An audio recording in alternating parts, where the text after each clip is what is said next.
Welcome to the Chinese Lore Podcast, where I retell classic Chinese stories in English. This is episode 54 of Investiture of the Gods.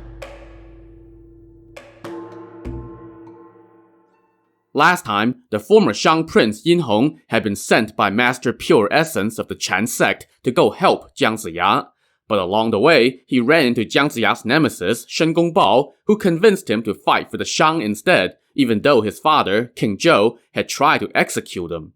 So Yin Hong took his army and his master's magic items and went to fight against Western Qi instead of for Western Qi. After some initial success, Yin Hong was having a tougher time in battle number 2. Two of his recently recruited officers were killed, and Yin Hong discovered that his yin-yang mirror had no effect against Ne Zha on account of the latter being made of lotus. Panicked, Yin Hong had to resume fighting with conventional weapons instead. Meanwhile, on the Zhou side, Yang Jian had seen Yin Hong flash the mirror around, and he recognized it. He quickly told Jiang Ziya, "Daoist uncle, you must fall back at once. Yin Hong's using the yin-yang mirror, and I saw that your god-beating staff did not seem to do anything against him. He must have some hidden magic item protecting him. And now I see him waving that mirror at Ne Zha. Thankfully, Ne Zha is not made of flesh and blood, so he's okay." Hearing this, Jiang Ziya ordered the female warrior Deng Quanyu to lend Ne Zha a hand, or a stone. She galloped out and let fly a pebble, which whistled its way into Yin Hong's face, leaving him bruised and dazed. As Yin Hong turned to flee, Ne Zha found an opening and thrusted his spear through Yin Hong's chest plate. But underneath his armor, Yin Hong was wearing the purple fairy longevity robe that Pure Essence had given him, which protected him against all pointy objects. Stunned at Yin Hong's imperviousness to being stabbed, Ne Zha did not dare to give chase, and Jiang Ziya returned to the city in victory. Yin Hong, meanwhile, returned to camp with a big bruise on his face and a seething hatred for Jiang Ziya in his heart, as he swore to avenge that day's defeat. After the fight, Yang Jian went to see Jiang Ziya and said, "When we were on the battlefield, I saw Yin Hong using the yin-yang mirror. If not for Ne Zha, we would have lost some men. Let me go see Master Pure Essence and get to the bottom of this." Jiang Ziya contemplated this for a while and gave Yang Jian permission to go, so Yang Jian fast-traveled to the mountain abode of Pure Essence. After trading greetings, Yang Jian said, "Master, I have come to borrow your yin-yang mirror to help Jiang Ziya defeat a Shang general. I will return it promptly." Pure Essence said, "But Yin Hong had taken that mirror with him some days ago when I sent him to go help Jiang Ziya. Did he not have the mirror with him?" "Actually, Yin Hong is the reason I'm here," Yang Jian said. "Instead of joining the Zhou, he has instead joined the Shang and is waging war against Western Qi." Pure Essence stamped his foot and sighed. "I put my faith in the wrong person. I gave Yin Hong all my magical items. Who knew that beast would cause such chaos? You go on back first, and I will be right behind you." So Yang Jian returned to Western Qi and brought Jiang Ziya up to speed. After 3 restless days, Jiang Ziya got word that Pure Essence had arrived. He rushed out to greet him, and the two walked back into the hall hand in hand. "Sir, I am so sorry," Pure Essence said. "I sent Yin Hong to help you invade the Shang so that he could return to his homeland, but that beast disobeyed my instructions and caused chaos." "Daoist brother, how could you give him your yin-yang mirror?" Jiang Ziya asked. "I gave him all my magical items," Pure Essence lamented. "I was afraid that he would run into obstacles on the expedition, so I gave him my purple fairy longevity robe to protect him from weapons. I don't know who that scoundrel talked to on the way here that made him change his mind. Alas, it's not too late yet. Tomorrow I will make him come over and atone for his crime." The next day, Pure Essence went out to the Shang camp and shouted, "Guards, go tell Yin Hong to come see me." The guards went in and told Yin Hong that a Daoist was outside asking to speak with him. Not knowing who it was, Yin Hong, still seething about his injury, rode out with his remaining 2 officers. When he recognized his master, Yin Hong was taken aback and did not know what to do. In that moment, he had no choice but to bow and say, "Master, pardon me for not kneeling, as I am clad in armor." "Yin Hong, what did you tell me back in my cave?" Pure Essence said. "Why did you then turn against Western Qi? You had sworn an oath that your limbs would be turned to ashes if you went back on your word. Dismount at once and follow me to Western Qi so that you may repent and avoid calamity. Otherwise, it will be too late for regret when trouble comes for you. Master, please hear me, Yin Hong said. I am King Zhou's son, so how can I help the martial king instead? As the old saying goes, the son must not discuss his father's faults. How would I dare to rebel and try to kill my father? That ethic applies no matter if one is mortal, god, or immortal. Besides, as another saying goes, before you can pursue immortality, you must first attain humanity. Without humanity, immortality is out of reach. As my master, even if you won't teach me how to become an immortal, you cannot instruct me to go against the rules of decency and kill my own father. That is what I had to say. I await your instruction. Pure Essence scoffed. You beast! King Zhou has pushed aside the rules of decency and acted most brutally and unjustly. Heaven has long since doomed the Shang. That's why the Zhou and the martial king are ascendant. They are in accordance with heaven's will, and civilians have flocked to them. If you help the Zhou, then you can at least preserve the Shang's bloodline. If you don't listen to me, then it must be preordained that King Zhou is so wicked that his line cannot be allowed to continue. Dismount now and repent. I will help you explain your offense.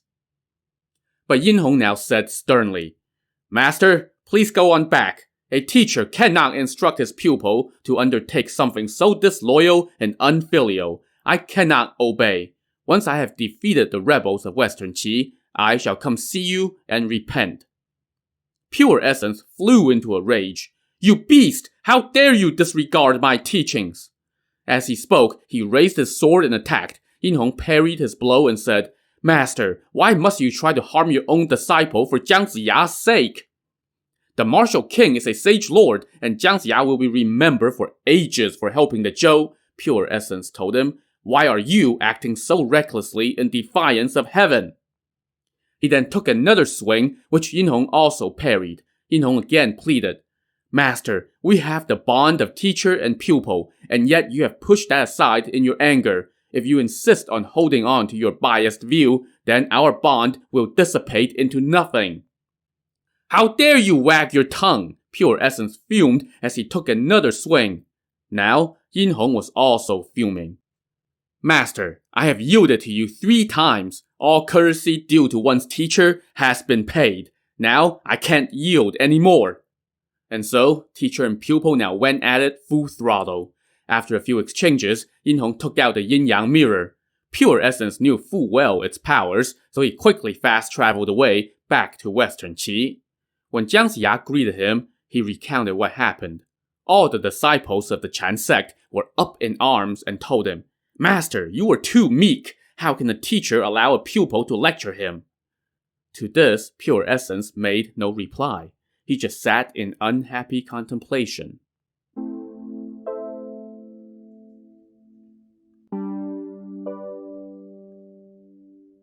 Meanwhile, Yin Hong now thought that he was the bee's knees since even his own master had to flee the battlefield against him. As he was discussing strategy with Su Hu, the commander of the Shang army, guards came and told him that a Daoist was outside requesting an audience. Yin Hong summoned the man in and saw that he was of medium build and had a face like melon skin with protruding teeth and a wide mouth. He wore a red robe and a string of human skulls around his neck.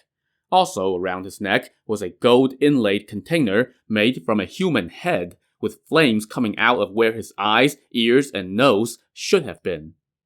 Everyone was taken aback by this Daoist's appearance. He stepped forth and asked who was Yin Hong. Yin Hong introduced himself and asked the man for his name. I am Ma Yuan, a Daoist from White Bone Cave on Skeleton Mountain, the Daoist replied. Shen Gongbao asked me to come lend you a hand. Yin Hong was delighted and offered him a seat. He then asked Ma Yuan whether he ate only vegetarian meals or if he ate meat. Ma Yuan told him that he ate meat, which was kind of against Daoist rules. Yin Hong now threw a feast to welcome him. The next day, Ma Yuan went out and demanded to speak with Jiang Ziya.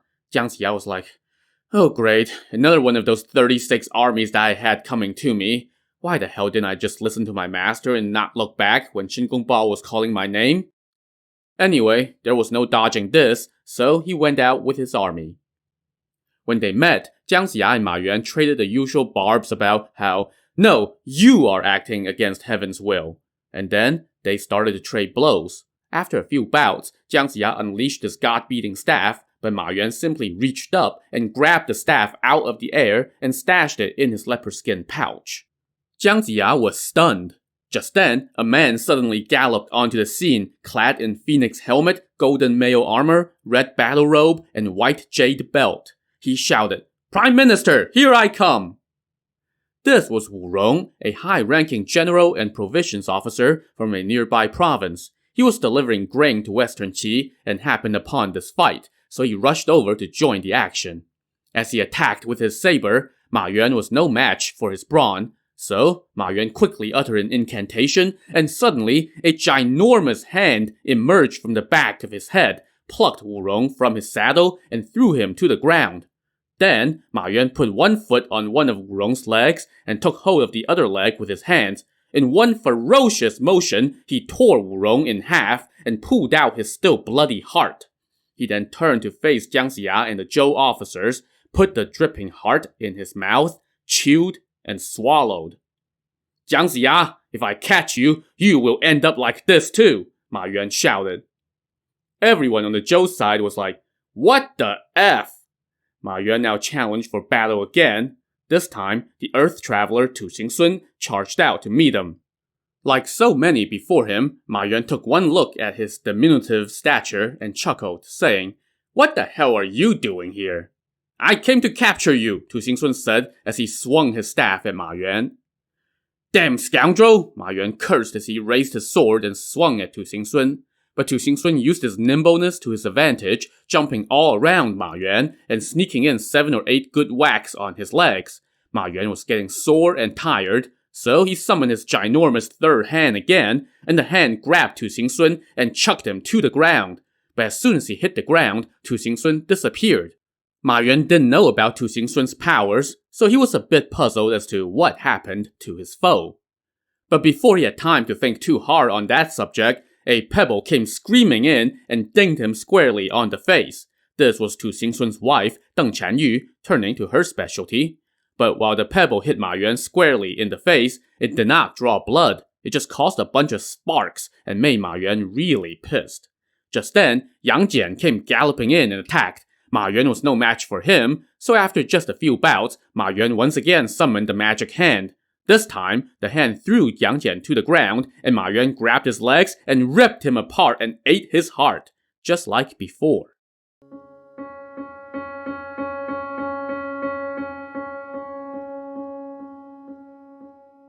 Having had his fill of human heart sashimi for the day, Ma Yuan pointed at Jiang Ziya and said, "I'll let you live for an extra night. I'll see you tomorrow." He then went back to camp, where he was greeted by an ecstatic Yin Hong with a celebratory banquet.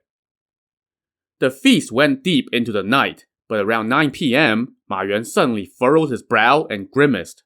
"What's wrong?" Yin Hong asked. "My stomach hurts," Ma Yuan replied.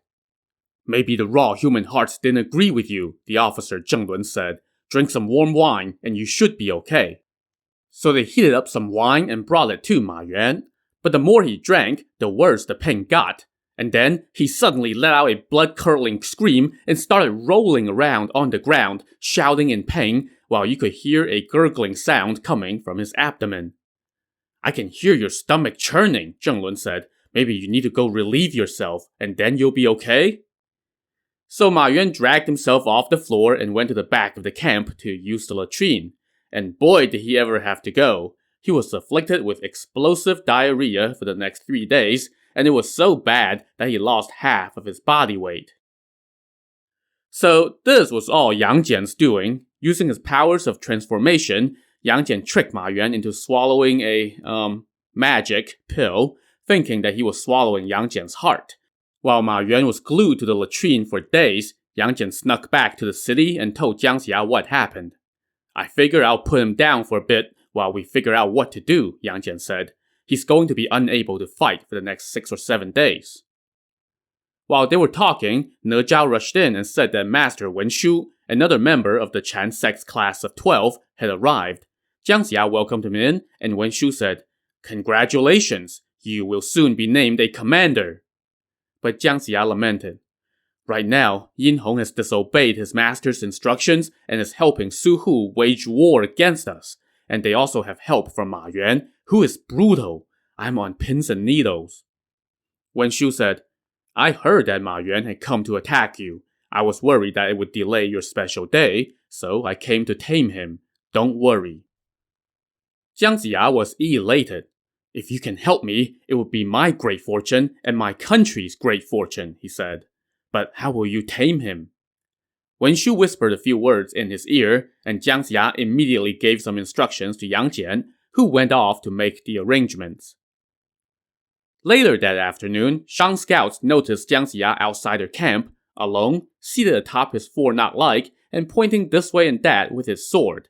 They quickly reported this to Yin Hong, who asked Ma Yuan how they should proceed.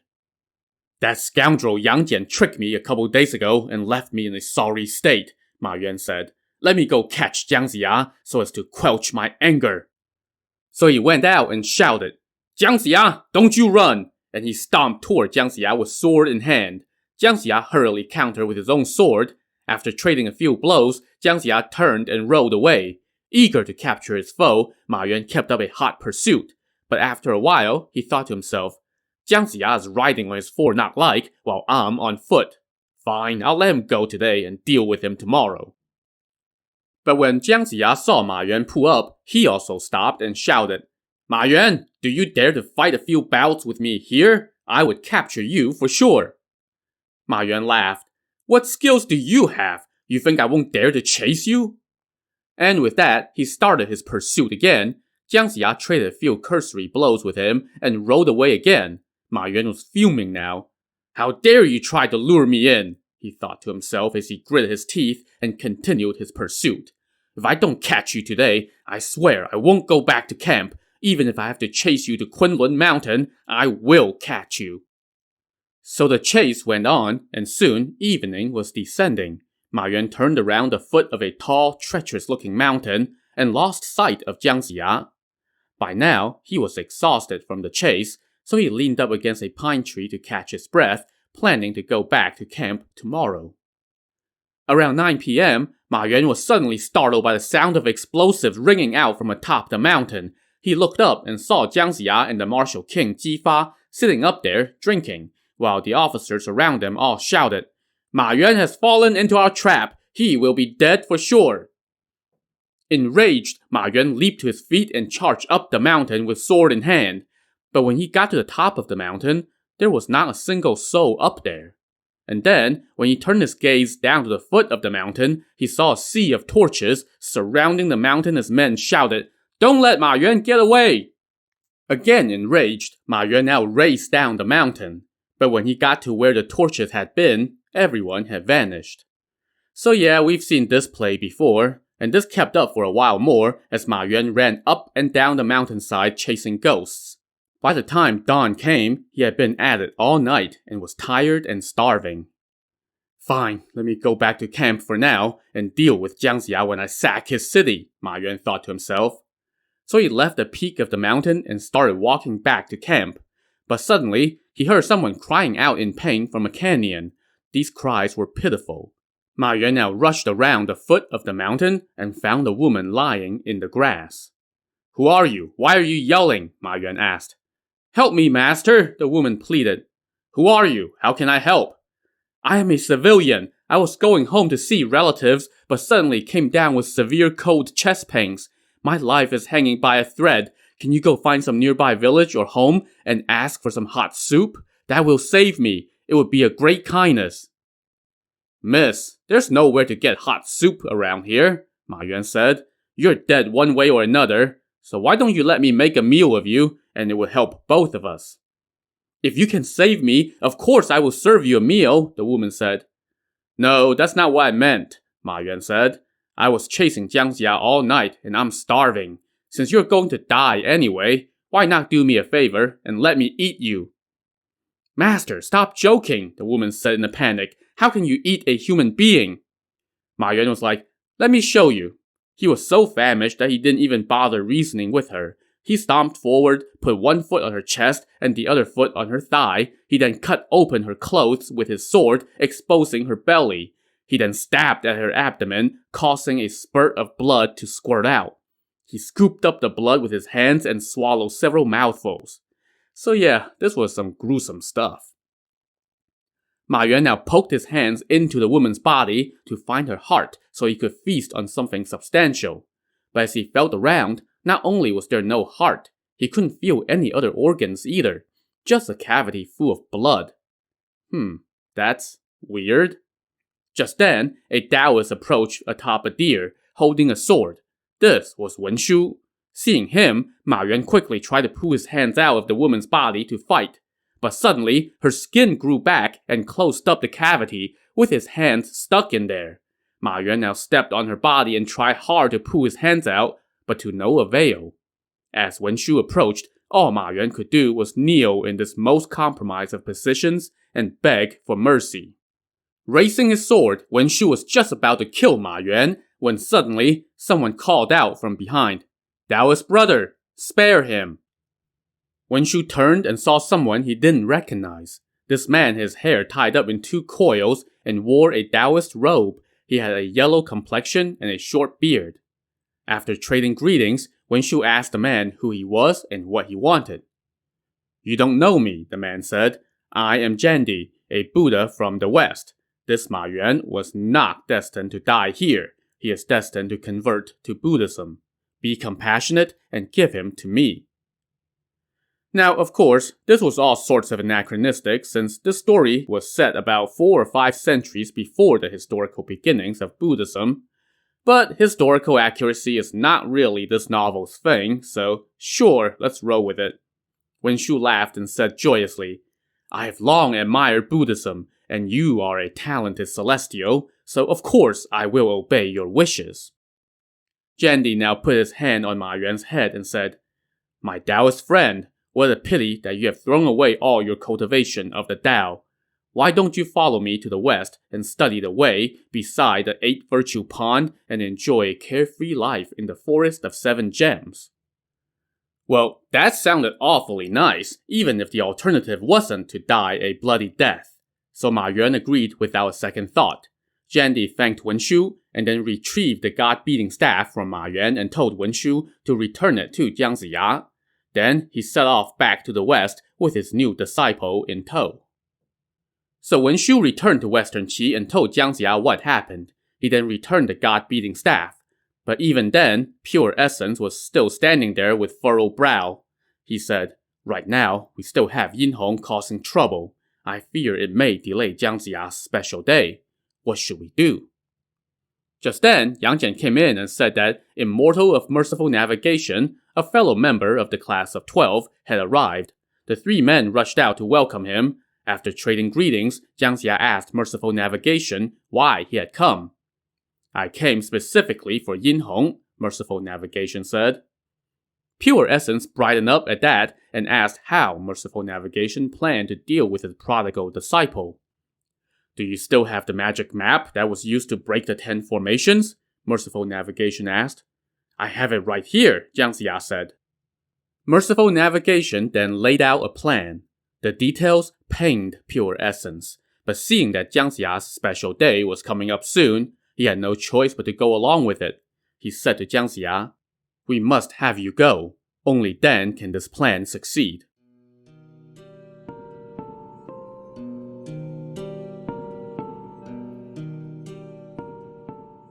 In the Shang camp, Yin Hong was getting worried that Ma Yuan went out to fight and never came back. He told his 2 remaining officers, "Since we don't know Ma Yuan's fate, let's go fight Jiang Ziya tomorrow to feel him out, and then look for Ma Yuan." The General Zheng Lun said, "It has to be a huge fight, or we won't succeed." So the next morning, the Shang army charged out to the foot of the city, and Yin Hong demanded to speak with Jiang Ziya. The 3 senior Chan Daoists told Jiang Ziya, "You go on out there, and we will help you succeed." So Jiang Ziya went out with a small detachment of troops and none of his followers. He pointed at Yin Hong and shouted, "You disobeyed your master. Today, you cannot avoid calamity. Your limbs will surely turn to ashes. It's too late for regrets. Enraged, Yin Hong raised his halberd and galloped forth to fight Jiang Ziya. After a few exchanges, Jiang Ziya turned and retreated, but instead of running back into the city, he ran away from it. Yin Hong and his 2 officers quickly gave chase. To see what's waiting for them, tune in to the next episode of the Chinese Lore Podcast. Thanks for listening.